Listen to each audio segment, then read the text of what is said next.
Hello बच्चों, कैसे हैं आप सब। बच्चों, अभी मैंने आपको दैनिक जीवन में विज्ञान पार्ट 1 में मैंने आपको बताया था कि वैज्ञानिक विधि क्या है और विज्ञान का क्या क्या उपयोग है हमारे दैनिक जीवन में। आज मैं आपको बताने वाली हूँ कि विज्ञान से होने वाली कौन सी हानियाँ हैं, कौन से नुकसान हैं। तो बच्चों, जैसा आप सब जानते हैं कि विज्ञान के आने से हमारे जीवन में बहुत सारी सुविधाएं मिली हैं हमको, हमारा जीवन बहुत सरल हो गया है, बहुत रोचक हो गया है। लेकिन वहीं दूसरी ओर विज्ञान के बहुत ज़्यादा इस्तेमाल से या उसके बिना सोचे समझे जो हमारे प्राकृतिक संसाधन हैं, जब हम उनको इस्तेमाल करते हैं तो हमारे पर्यावरण को बहुत सारी हानियाँ भी हुई हैं। वो हानियाँ क्या क्या हैं वो अभी हम आपको आगे बताते हैं।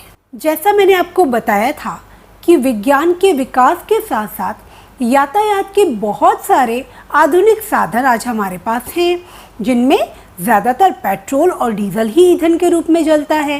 तो जब इन वाहनों में पेट्रोल और डीजल जलता है तो उससे क्या होता है, धुआं निकलता है, और वो जो धुआं है उसमें बहुत सारी जहरीली गैसें हैं जो हमारे वातावरण में वायु प्रदूषण का अहम कारण है।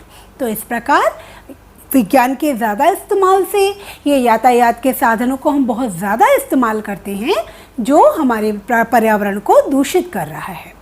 ट्यूबवेल, आज सिंचाई के लिए ज़्यादातर किसान ट्यूबवेल का इस्तेमाल करते हैं, लेकिन जब ट्यूबवेल जगह जगह हर जगह ट्यूबवेल लगा दिए जाएंगे तो क्या हो रहा है, ज़मीन के जो नीचे का पानी है, भूजल स्तर जो है वो धीरे धीरे गिरता जा रहा है।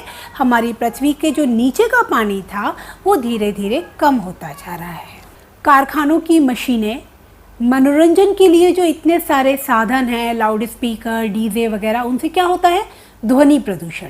और वो जो इतनी तेज़ शोर, इतनी तेज़ ध्वनि से जो प्रदूषण हो रहा है वो हमारे मस्तिष्क पर बहुत बुरा प्रभाव डालता है। इसके साथ उच्च रक्तचाप, हाई ब्लड प्रेशर जैसी बहुत सारी बीमारियां भी होती हैं। फ्रिज और एसी में प्रयोग होने वाली क्लोरोफ्लोरोकार्बन गैस की मात्रा बढ़ रही है जो ओजोन की परत में क्षरण का कारण है। असंयमित तरीके से कीटनाशकों का प्रयोग करने से मृदा एवं जल प्रदूषण हो रहा है और नदियां भी दूषित होती जा रही हैं। कूड़ा करकट और अपशिष्ट पदार्थों के निस्तारण की उचित व्यवस्था न होने के कारण भी वातावरण दूषित हो रहा है और जो मानव जीवन पर संकट बनता जा रहा है। रेडियोधर्मी किरणें भी मानव जीवन के लिए खतरा बनती जा रही हैं और वो भी ओजोन के क्षरण का एक महत्वपूर्ण कारण है। परमाणु ऊर्जा के घातक परिणाम तो हिरोशिमा और नागासाकी की घटना से बड़े स्पष्ट देखे जा सकते हैं। साथ ही साथ बहुत सारे रासायनिक खादों के इस्तेमाल से धरती की उत्पादन क्षमता तो बढ़ाई जा रही है मिट्टी की, लेकिन मिट्टी के बहुत अधिक दोहन से उसका उपजाऊपन कम हो रहा है, उसकी उर्वरक शक्ति कम होती जाए। अब बच्चों, मैं आपको भारतीय वैज्ञानिकों का क्या योगदान रहा है विज्ञान के क्षेत्र में वो बताने जा रही हूँ।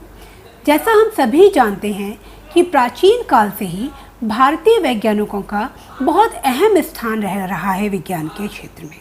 जैसे चरक जो थे वो पुराने वैद्य थे जिन्होंने चरक संहिता नामक पुस्तक लिखी, जिस पुस्तक में उन्होंने आयुर्वेद की जड़ी बूटियों के बारे में बहुत अच्छी जानकारी दी, जिसमें बहुत सारे रोगनाशक और रोग प्रतिरोधक दवाइयों का, जड़ी बूटियों का उन्होंने जिक्र किया है। सुश्रुत का जन्म 6वीं शताब्दी ईसा पूर्व में हुआ था। इन्हें शल्य चिकित्सा का पितामह कहते हैं, यानी इन्होंने ही भारत में शल्य चिकित्सा की शुरुआत की थी। इनकी भी लिखी हुई पुस्तक का नाम सुश्रुत संहिता है, जिसमें इन्होंने शल्य चिकित्सा के विषय में बताया है। आर्यभट्ट ने पाई और जीरो का मान हमें दिया। श्रीधराचार्य, जिन्होंने वर्ग समीकरण को हल करने के तरीका बताया। जगदीश चंद्र बोस, इन्होंने पौधों में पाई जाने वाली संवेदनशीलता के बारे में पता लगाया और पौधों की संवेदनशीलता को नापने वाला यंत्र क्रिस्कोग्राफ इन्होंने ही बनाया। सर सीवी रमन, इन्होंने प्रकाश के प्रकीर्णन का सिद्धांत दिया, जिसे इन्होंने रमन प्रभाव का नाम दिया।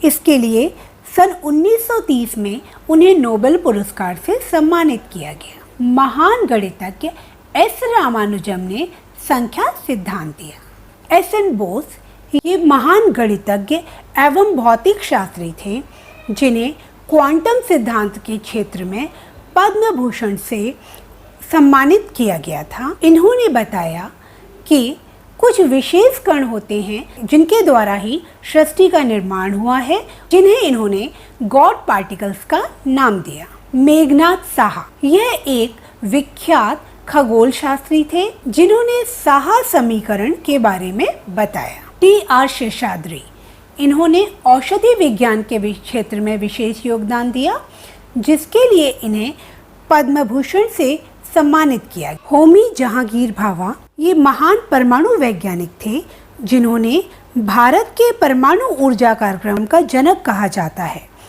इन्होंने कॉस्मिक विकिरण के बारे में भी जानकारी दी। विक्रम साराभाई ये एक महान अंतरिक्ष वैज्ञानिक थे। इन्होंने इसरो भारतीय अंतरिक्ष अनुसंधान केंद्र की स्थापना की। डॉक्टर APJ अब्दुल कलाम इन्हें मिसाइल मैन भी कहा जाता है।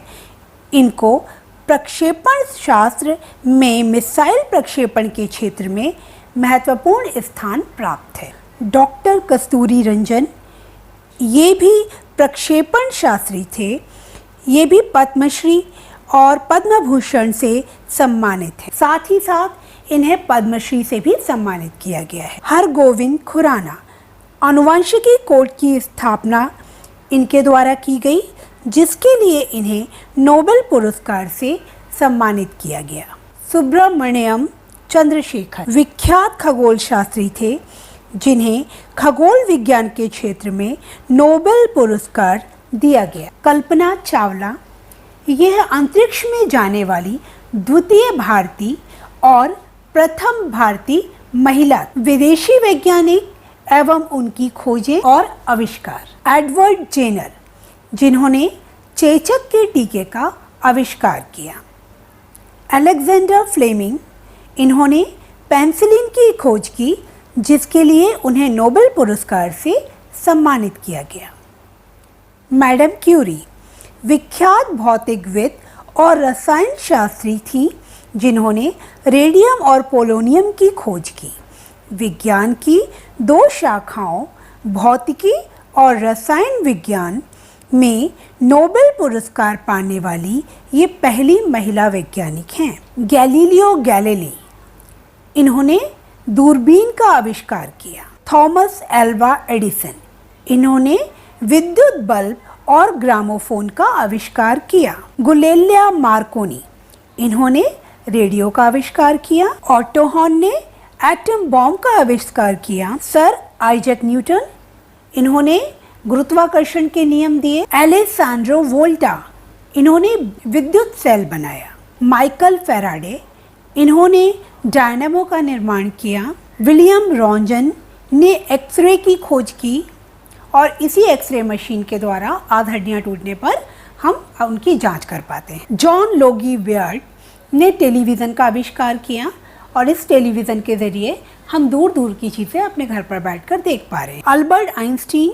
इन्होंने फोटो इलेक्ट्रिक प्रभाव का जानकारी दी और इसके लिए इन्हें नोबेल पुरस्कार से सम्मानित। तो बच्चों, आज मैंने आपको विज्ञान के दुष्प्रभाव के बारे में बताया और साथ ही साथ भारतीय और कुछ प्रमुख विदेशी वैज्ञानिकों ने उनका क्या योगदान है विज्ञान के क्षेत्र में, उसके बारे में जानकारी दी। उम्मीद है ये जानकारी आपको अच्छी लगी होगी। Thank you.